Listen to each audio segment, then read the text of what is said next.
Nick Bontis is here from the DeGroote School of Business, starting with the markets. Yesterday, the TSX was down about 260 points. Today, it drops another 60. Something going on here? What's going on? Three major things that are causing the problem. We got market malaise, of course, in the U.S. We have tensions in North Korea, which is making it jittery for everybody around the world.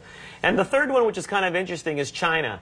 They have actually projected significant growth for the last few years, but the government came out and actually took down that prediction for next year. What happened was that the market actually slowed down a little bit more than they thought it would, and Chinese actually buy a lot of the commodities coming out of Canada. So when the Chinese market slows down, it has a negative impact on our resource sector here in Canada. So those are the three primary reasons, Nick. All right, thanks, because a lot of people are getting concerned about those kind of drops in their portfolios. Let's talk about TransCanada. It's now looking at a west-east pipeline running from Alberta to New Brunswick, where there's a refinery. They would convert a natural gas line into an oil pipeline.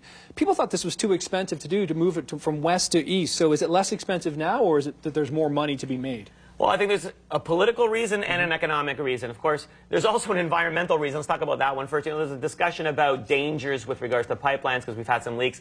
The way I see it, there's dangers in pipeline, there's dangers in the sea, in rail, and road. So let's leave that one aside for a second. When it comes to the economics of it all, we have to look at jobs in Canada as well. I mean, that's a great nationalistic story here to be able to have the refining happening on the East Coast, because then some of that oil might go to some of those urban centers, especially in Ontario and Montreal, where we really need that crude. So I think what's happening right now is they're trying to make a decision to actually keep as much of that business in the Canadian marketplace as possible. Okay, what about Canadian oil, though? Is oil from the West cheaper than buying it from, say, Venezuela or other countries? Well, it turns out in this particular case that it probably is cheaper, assuming that the pipeline transition is efficient and, of course, that we don't have the environmental impact of a leak, which we can't predict.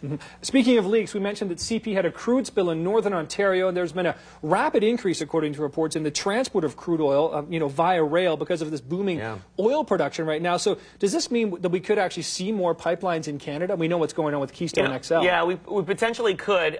The jury's still out there because there's just as many people who are predicting that it's cheaper one way as opposed to the other. And as I mentioned earlier, when it comes to the environmental impact, you're going to get just as many stories on both sides of the argument as to which one is safer. So I think you could see actually more going that way. All right, let's switch gears now. Talk a bit about social media. Facebook announcing Facebook Home today, not the Facebook phone today. Are you impressed with what they introduced? Yawn, yawn, yawn. Really, I would have liked to seen a phone, yes. But you know what? Invention. Facebook is basically what they've done is they've integrated with the Droid systems, typically on Samsung phones, for example, and the home screen, i.e. the screen that just sits there on the phone when you're not using it, is integrated with Facebook. It scares me a little bit, Nick. I'll tell you why, because that means my news feed, photos from my friends could actually be on my phone, scrolling through when my phone is just sitting there on the table.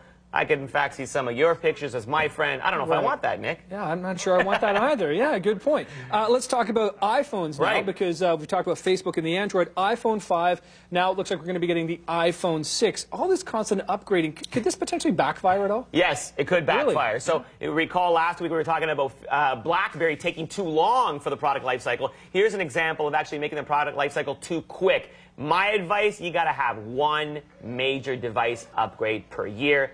That's all consumers can handle. That's all you think, yeah? That's all I think. Because Apple has been churning them out so quickly and rapidly. All right, Nick, thanks for your insight this week again. Appreciate that. We'll see you back here next week, hopefully.